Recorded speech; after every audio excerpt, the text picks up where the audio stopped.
siguro dahil naghahanap kayo ng legit na extra income.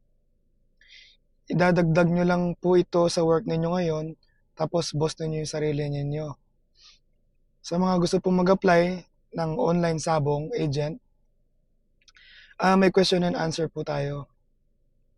Number 1, nasubukan nyo na po ba magbenta ng kahit ano, online or offline?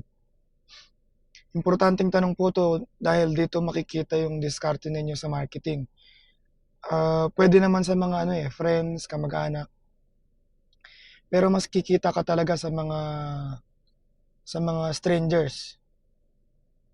Tapos yung mga kamag-anak, basta kakakilala ka. Kapag inalok mo, ayaw.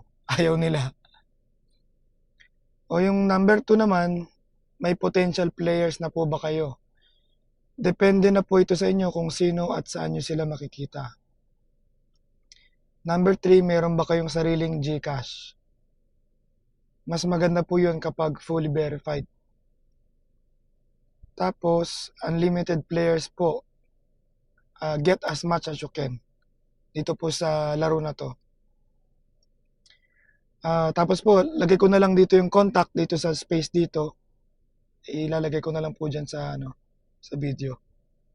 Contact na lang po kayo sa Facebook or sa cellphone number na makikita nyo po dyan sa screen. Add nyo na lang din po ako sa Facebook, search nyo na lang OL Sabong Paus Pena. Para po magkakilala rin tayo for safety of transactions.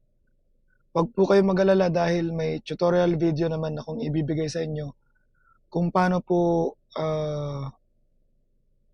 yung flow ng system.